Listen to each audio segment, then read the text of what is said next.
Don't play with it, don't be dishonest. Ay, still not under. Hi guys, welcome again to another vlog. This vlog is only a few clips lang. So when we had our picnic lang sa labas. So with my colleagues and friends, ito yung mga kasama ko everyday. Yan si Jomar, si Christian, si DJ at saka me myself. So wala si Win kasi nga naka-duty siya that time na pumunta kami dito. So yung mga tanawin pala dito sa NL is mostly mga nature. If nature lover ka, punta ka ng NL. Pero dapat may sasakyan ka. 2 hours later. Kung nasa NL ka, then gusto mong mag-whale watching during summer. So nasa St. Vincent siya, which is far from my location, which is dito sa Mount Pearl. So it took 3 hours drive. I don't know if back and forth ba nakalimutan ko kasi. But pag pumunta ka dito, be ready kasi nga masyadong mahangin. Tapos yung time pumunta kami dito is malamig siya, pero summer ha. So yun yung kailangan kang mag-ready ng jacket kasi nga baka pagdating mo dito lamigin ka, sayang naman yung view at saka yung whale watching. But so far hindi kami tumagal kasi nga meron kaming concert na atinan, which is itong content na to na naka-purchase na kami ng ticket, 5 kami. So it's Madrigal concert, mini concert dito sa NL. So after nito, ipapakita ko yung mga clips or videos nila. 2,000 years later.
invite you to move, to listen and move to the music as if we are guests at a beautiful wedding.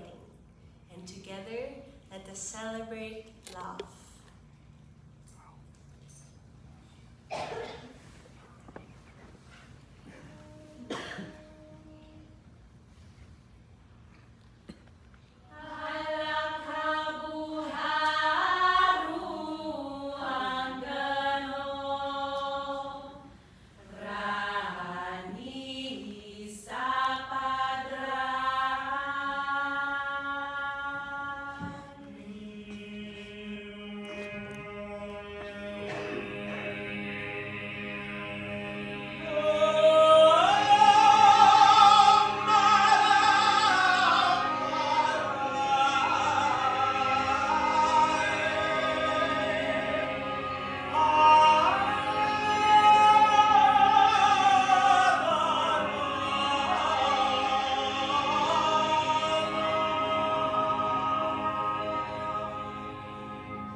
dakilang lupain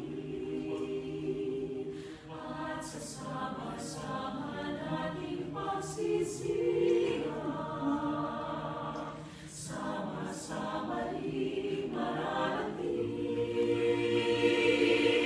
ang iba't ibang galaw, isang pagtutuhan. Dito isang araw, isang kabuluhan. Sama-sama nating abutin pinakamatayong na bituin. At ang aking tagumpay, tagumpay ng aking lahi, tagumpay ng aking lipi, at aking ibigin at inahangan. Hanggat ko'y tagumpay natin lahat. Hanggat ko'y tagumpay natin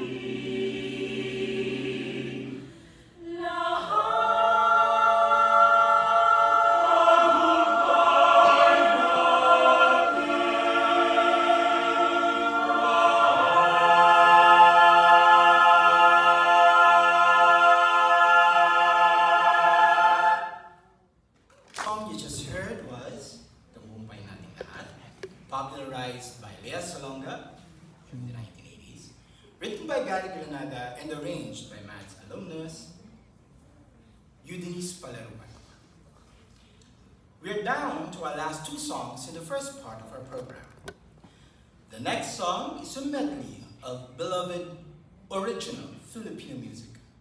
This medley was arranged by our resident arranger and composer, Mr. Nico Villanueva.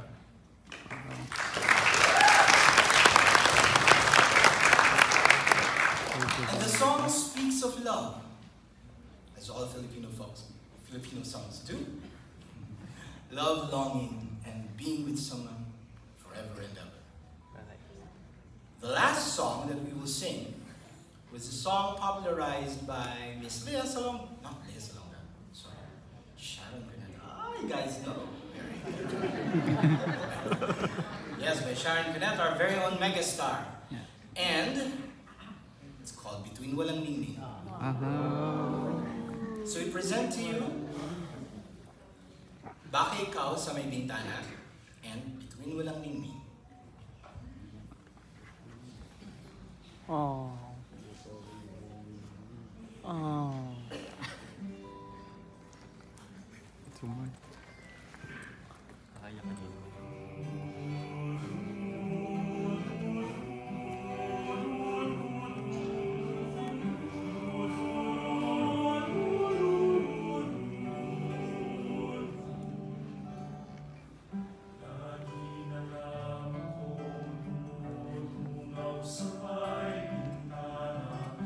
Upang masulyapan kahit anino mo man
Papasundon ka ng ating sisibaron.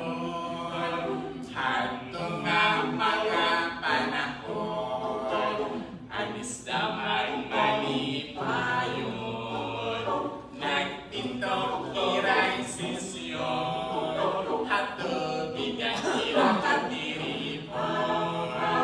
Ang pating iray dinumrahan, tiniente at kaistaan.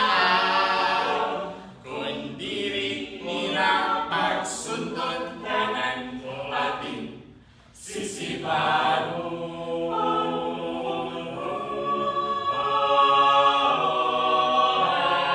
Atong nga mga panahon, anis naman malipayon.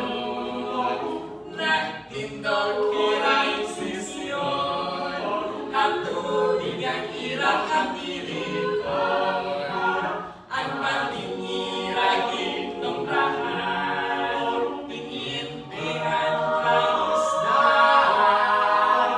Kundiri nira pagsundot kanan, pati kanan, pati kanan, pati kanan, pati pati pati sisibaron.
Papaliguan pa, papatulugin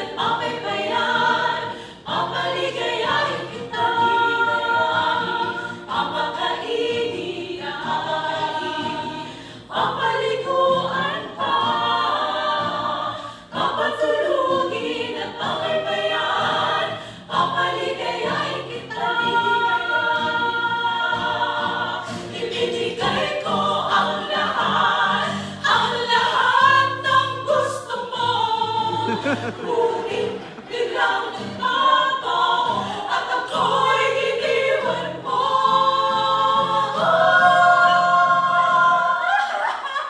Pagkat inubos mo ang lahat ng pera ko, pagkat pinunas mo ang kabilang puso ko, may iba ka nang mama at sumama sa kanya. Agad ng haliwan, hapunan ko iyak. Pangalan mong inukit dito sa puso ko, tinakpan ko ng likod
is a big, big nut, but this delicious nut is not a nut, it's the cocoa fruit. It's the cocoa fruit of the cocoa tree, of the cocoa tree, from the cocoa palm family. There are so many uses of the coconut tree. You can build a big house for the family. All you need is to find the coconut man. If he cuts the tree, he gets the fruit free. It's the cocoa fruit.